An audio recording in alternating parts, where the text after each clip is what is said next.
देख लिए हम लोग इलेक्ट्रिक डाइपोल के बारे में चर्चा करते हैं। इलेक्ट्रिक डाइपोल क्या होता है, ठीक है। ये बहुत ही इंपॉर्टेंट टॉपिक है, ये हमेशा बोर्ड एग्जाम में पूछे वाला क्वेश्चन है। An electric dipole is a pair of equal and opposite point charges separate by A short distance. मतलब कि अब जो इलेक्ट्रिक डाइपोल होता है बेटा, वो क्या होता है, वो पेयर होता है। क्या होता है, पेयर होता है। किसे, इक्वल और अपोजिट चार्ज का, ठीक है, जो कि बहुत ही शॉर्ट डिस्टेंस में एक दूसरे से जुड़े होते हैं। क्लियर। मतलब क्या है कि जो इलेक्ट्रिक डाइपोल हो क्या है कि ऐसा पेयर होता है जिसमें मान लीजिए ऐसा पेयर होगा जिसमें इक्वल चार्ज होंगे। जैसे 2 कूलम है तो 2 ही कूलम रहेगा, लेकिन चार्ज क्या होंगे, अपोजिट होंगे। एक +2 कूलम होगा तो -2 कूलम होगा, तो उसके बीच में क्या होगा, अट्रैक्शन। क्या हो जाएगा, अट्रैक्शन होगा। तो अट्रैक्शन हो जाएगा तो उसके बीच में जो अट्रैक्शन होता है वो क्या होगा, उसके बीच में क्या उसकी लीनियर मतलब एक लाइन के तहत, एक लाइन के अकॉर्डिंग उसके अंदर अट्रैक्शन जनरेट हो जाता है। तो वो जो होता है आपस में एक पोल बना देता है, प्लस माइनस आपस में पोल मिला देते हैं। क्योंकि दो डाई मतलब दो हमने चार्ज ले रखे हैं, इसलिए इसको डाइपोल नाम दिया गया, ठीक है। तो कहने का मतलब क्या है कि एन इलेक्ट्रिक डाइपोल क्या होता है, ये पेयर होता है क्या, इक्वल और अपोजिट चार्ज पॉइंट चार्ज का, जहाँ पे सेपरेट होते हैं। कौन, अलग अलग जगह पे होते हैं शॉर्ट डिस्टेंस से। जैसे +q and -q are 2 equal and opposite charge मैंने ले लिया। क्यू ए भी है, क्यू ए भी है, लेकिन यहाँ प्लस का या माइनस का चार्ज सेपरेट ए स्मॉल डिस्टेंस। मान लीजिए 2a, मैंने क्या मान लिया, ये 2a डिस्टेंस मान लिया, ठीक है।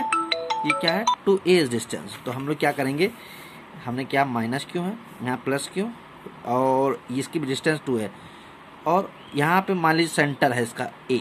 तो 2a इसलिए मैंने माना है ताकि इसको a मान लिया जा सके, जो कि आगे की कैलकुलेशन करने में इजी होगा। तो ये -q है, ये +q, ये सेंटर, ये क्या है, मान लीजिए सेंटर, तो इसको मैंने o नाम दिया।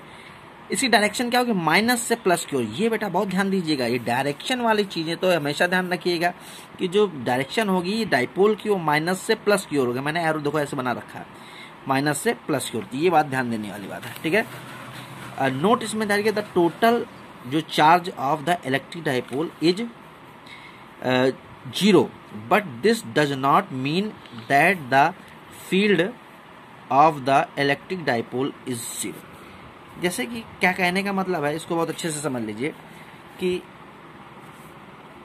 आपका मान लीजिए the total charge of dipole is 0, जो प्लस माइनस की होने की वजह से भाई जितना अमाउंट भी इक्वल है, तो इसमें टोटल चार्ज अगर हम निकाला जाए तो जो टोटल चार्ज की क्या होता है वो तो 0 हो जाता है। टोटल चार्ज क्या होता है, वो 0 हो जाता है। लेकिन यहाँ पे क्या होता है, डाइपोल हमेशा 0 नहीं होता, डाइपोल कभी भी 0 नहीं होता ना, इसकी फील्ड 0 होती। क्यों, क्योंकि इसकी फील्ड माइनस से प्लस की ओर बनी रहती है। तो इसको आप ध्यान रखिए, जिसको नोट में नोट कर लीजिएगा, total charge of electric dipole is 0, but this does not mean the field of electric dipole. इसका मतलब ये नहीं है कि इलेक्ट्रिक डाइपोल की फील्ड 0 होती है, ऐसा कोई भी सिस्टम नहीं है। हाँ, इलेक्ट्रिक डाइपोल की जो टोटल चार्ज की नेट वैल्यू होती है वो 0 हो सकती है, क्योंकि प्लस माइनस मिला करके न्यूट्रल हो सकते हैं, ठीक है। अच्छा, आगे बात करें डाइपोल मोमेंट, ये बहुत इंपॉर्टेंट टॉपिक है। Dipole moment is the measure of the strength of electric dipole. जो डाइपोल मोमेंट होता है वो ये बताता है कि इलेक्ट्रिक डाइपोल की स्ट्रेंथ क्या है, ताकत क्या है। इसको हम P से डिनोट करते हैं, ठीक है। मान लीजिए प्लस चार्ज था, यहाँ माइनस चार्ज था, यहाँ प्लस चार्ज था। ये इसका इस सेंट्रल को बोलते हैं इक्विलैटरल लाइन। ये जो एक्सिस होता है इसको बोलते हैं डाइपोल एक्सिस, ठीक है। ये पॉइंट डायरेक्शन क्या होगी, P की इधर होगी, मतलब कि डाइपोल की डायरेक्शन होगी वेक्टर P इधर की होगा, प्लस से माइनस की हो। ये डिस्टेंस 2a है, तो ये डिस्टेंस a होगी, ये डिस्टेंस भी a होगी। Dipole movement is equal to the product of the magnitude of either charge and the distance between them. मतलब डाइपोल मूवमेंट होता है वो क्या होता है, प्रोडक्ट होता है इन दोनों में से किसी एक चार्ज को, इस दोनों में से कोई किसी एक चार्ज का मैग्नीट्यूड ले लें तथा इस बीच की डिस्टेंस का जो प्रोडक्ट होता है वो डाइपोल मूवमेंट के इक्वल होता है, ठीक है। तो हम लोग क्या किया, जो डाइपोल मूवमेंट है इसको अच्छे से हम लोग समझ लिए कि जो डाइपोल आपका जो मोमेंट है वो क्या होता है, इन दोनों में से कोई एक चार्ज तथा इन दोनों चार्जों के बीच का जो टोटल डिस्टेंस है उसका जो प्रोडक्ट है वो किसके बराबर होता है, डाइपोल मोमेंट के बराबर होता है। तो हम इसको लिख सकते हैं P is equal to Q into 2A। यहाँ हमने साइन नहीं ले रखा है क्योंकि मैंने बोला इन दोनों का मैग्नीट्यूड चाहिए, ना कि डायरेक्शन चाहिए, ठीक है। It is the vector quantity whose direction is from negative charge to positive charge. ये ध्यान रखिएगा, डायरेक्शन वाले क्वेश्चन हमेशा ध्यान रखिएगा कि इसकी जो वेक्टर क्वांटिटी है जिसके कारण इसकी जो डायरेक्शन होती है निगेटिव से पॉजिटिव होती है, क्योंकि डायरेक्शन है इसीलिए वेक्टर क्वांटिटी होती है। ठीक है, इसका देखिए SI unit of electric dipole कितना होता है, सेंटीमीटर प्लस मीटर। सेंटीमीटर क्योंकि कूलम प्लस मीटर, सेंटीमीटर भी नहीं, ये कूलम इंटू मीटर है।